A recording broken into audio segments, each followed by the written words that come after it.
Olá, pessoal, tudo bem? Sejam bem-vindos ao canal Biologia Evolutiva. E hoje, pessoal, nós vamos tratar aí da genética, né, as evidências genéticas sobre a evolução humana recente. Muito bem. Então, pessoal, vamos entender que uma das propostas da genética aí é justamente tentar compreender, né, como os genes e a informação que eles codificam aí são alterados ao longo das gerações dentro de uma população. E eu coloquei um exemplo para vocês aí. Vocês podem ver que nós temos um DNA que é normal, ok? E nós temos uma mutação ocorrendo aqui justamente em uma base nitrogenada, onde nós temos a troca por adenina por timina e também a sua outra base aqui complementar. No caso, nós temos a timina por adenina. Então, aqui nós temos uma proteína funcional, certo? Onde nós temos um RNA um RNA mensageiro, que vai levar à produção de uma proteína, né? No caso aqui, uma hemácia, um eritrócito, né? Com a sua função, certo? E aqui nós vamos ter, só por causa dessa mudança das duas bases nitrogenadas, nós vamos ter uma proteína mutante, né? No caso, nós vamos ter aí a origem de uma hemácia no formato de foice, chamada de anemia falciforme, certo? Que é uma doença que ocorre geralmente nos países africanos ali, certo? E essa, né, é uma questão, né, que envolve a questão de seleção natural, que essa característica quando expressa em heterozigose, né, onde nós temos um alelo dominante e um recessivo, sendo que o recessivo ele faz com que as hemácias tenham o formato de foice e o dominante o formato convencional, certo? E aí, como nós temos uma quantidade ainda boa de células normais ali, nós vamos ter uma função, né, para essas células, vão levar oxigênio para os tecidos normalmente, e esse indivíduo não vai morrer. Mas essa condição falciforme nas demais células possibilita uma resposta, não é, à malária. O indivíduo ele não apresenta sintomas da malária, né? Que assunto que nós vamos tratar aí provavelmente numa próxima oportunidade, né? Por que que na anemia falciforme o indivíduo que apresenta essa característica em heterozigosidade ele não desenvolve sintomas, tá? Mas aí são questões específicas. Muito bem, então nós vamos ver aí que no caso das alterações genéticas, né, possibilitando a adaptação humana a diferentes condições, nós vamos ter três fatores básicos aí. Um que são os patógenos, como eu citei anteriormente, um exemplo, né, da anemia falciforme. Nós temos condições climáticas, que vão incluir radiação, temperatura, altitude. Nós temos a questão da dieta aí, se envolve carne, se vai envolver cereais, laticínios, se o alimento é mais duro, se não é. Então, nós temos aí três fatores principais. Nós temos, logicamente, outros fatores, mas falando em fatores assim mais preponderantes, são esses três, no caso aí, referentes a alterações genéticas que possibilitam a adaptação humana a diferentes condições. Muito bem, então vamos agora a um exemplo, né, tratando aí da questão das altitudes, certo? Então nós vamos ver aí que já há um tempo atrás, já é bem conhecido, e esse estudo é apresentado no livro de Introdução à Genética do Griffiths, tá? Que estará nas referências bibliográficas no final. Então, nós vimos aí que pesquisadores aí compararam aí os genomas tibetanos e chineses em mais ou menos 500 mil SNPs, né, ao longo do genoma de ambas as populações aí. E eles notaram, né, que no caso do gene EPAS1 aqui, há uma diferença de SNPs que é muito considerável na frequência no povo tibetano, que chega a 87% de presença nesta população, e no chinês apenas 9%.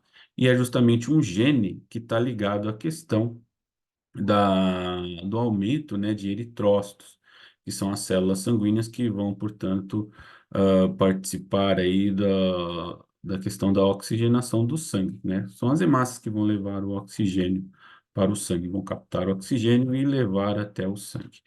Bom, eu acabei não falando que é SNPs, né? SNPs é a mudança de um nucleotídeo único, né, dentro desse gene que é capaz de alterar aí a função, né, da proteína, no caso. como nós vimos lá no início a respeito da anemia falciforme, onde a função é alterada justamente por causa da forma da proteína que ela é alterada também.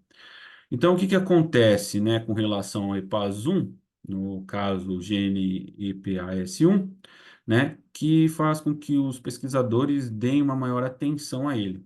É justamente a ação que ele tem de sinalizar para o organismo para produzir mais eritrócitos quando a concentração de oxigênio ela é baixa. Então, o organismo ele vê que está baixo a concentração, então, portanto, produz mais hemácias, mais eritrócitos, que é para poder levar esse maior quantidade de oxigênio às células. E o que que é ruim nisso, pessoal? É que é o seguinte, como pessoas que vivem em baixas altitudes, elas vão para esses lugares mais altos, o que que acontece? Ó, quando cai, diminui a taxa de concentração de oxigênio no sangue, o organismo entende que tem que produzir mais eritrócitos. Então, esse gene ele vai sinalizar para a produção, certo? E o que que acontece? Quando a pessoa ela começa a produzir mais eritrócitos, esses eritrócitos vão estar acima do que é desejável para aquele indivíduo, né, causando problemas de saúde, vai levar justamente ao surgimento da doença crônica da montanha, que aí gera questões referentes a problemas pulmonares, problemas cardíacos, né, ah, N problemas aí relacionados a essa questão dos eritrócitos aí em alta taxa, certo? E na população tibetana, o que que acontece? É evidenciado que, né, hipotetizado que muito provavelmente esse EPAS1 aqui, esse gene EPAS1, ele, em tibetanos, justamente por causa dessa mutação, ele não apresenta, não é, a sinalização para que se produza mais eritrócitos. Portanto, o organismo ele supre de uma outra maneira essa baixa quantidade de oxigênio no organismo, né? Muito bem, um outro exemplo também, né? Esse daqui é bastante falado em sala de aula, que é a tolerância à lactose. Então, nós vamos ver aqui no caso das crianças humanas aí, né? Antes da domesticação dos animais, o indivíduo, ele conseguia aí a atividade da lactase, da enzima, que é para justamente digerir a lactose, né? Mas quando chegava na vida adulta, ele não conseguia, essa enzima não estava mais ativa, portanto, ele não conseguia mais digerir lactose, né? Que levava aquele problema justamente da intolerância à lactose, certo? Problemas gástricos, etc. Então, nós vimos que, posteriormente à domesticação dos animais, a lactose ela é introduzida na dieta de várias populações humanas, e isso possibilitou que uma mutação que surgiu aleatoriamente fosse fixada no pool genético dessa população, certo? Notem bem aqui que a mutação ela não surge por causa da introdução da lactose. A mutação ocorre aleatoriamente e ela é selecionada positivamente justamente porque esses indivíduos que agora tomam leite e apresentaram essa mutação conseguem digerir a lactose, certo?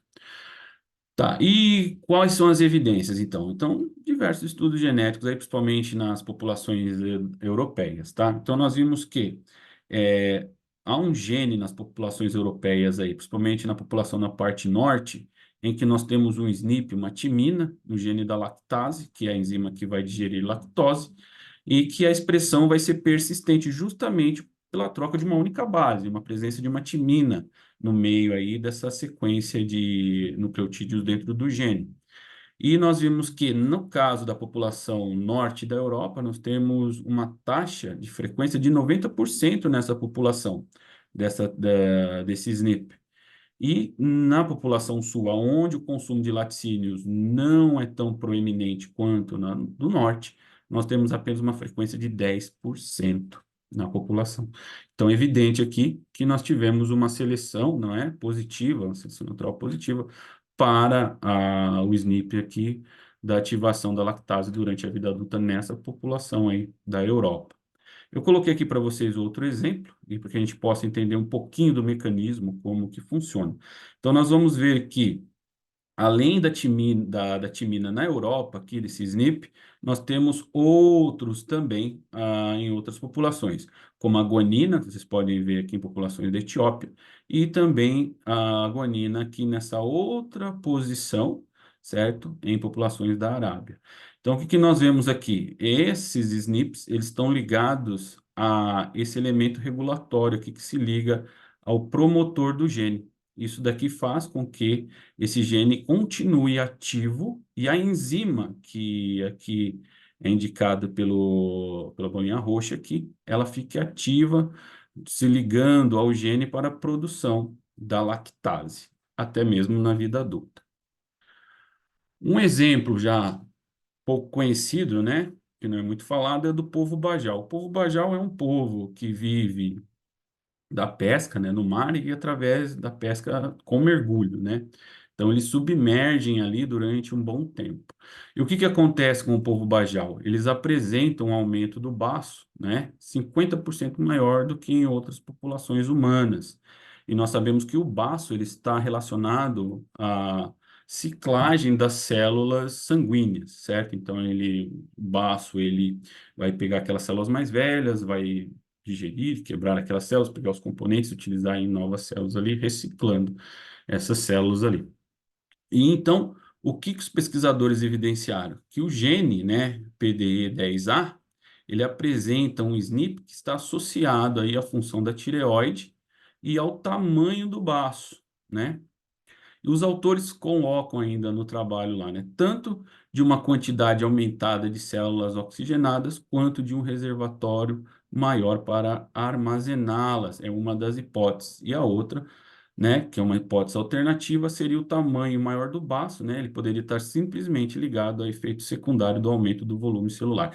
Então, o que que nós temos aqui? Nós temos duas hipóteses e ambas as hipóteses estão relacionadas à questão da maior eficiência da oxigenação, né, nesses indivíduos do povo Bajau, justamente por causa dessa única mudança aí desse SNP, né?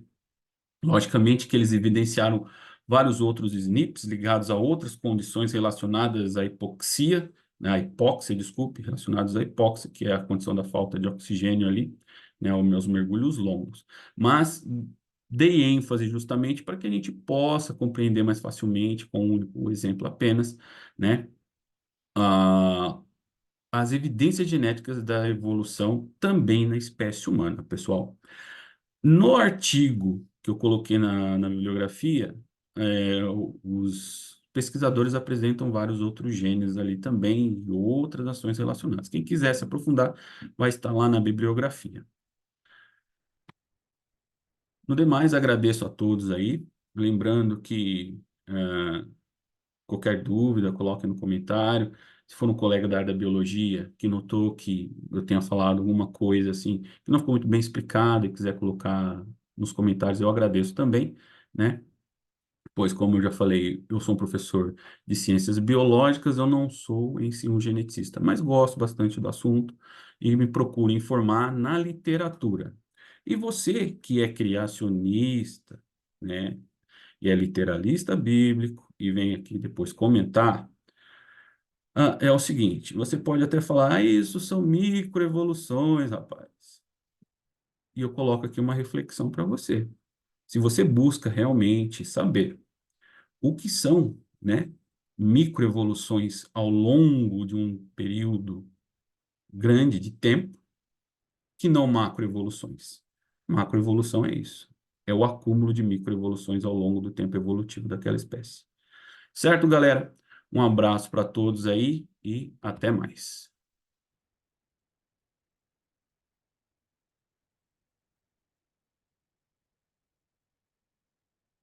Falou, pessoal.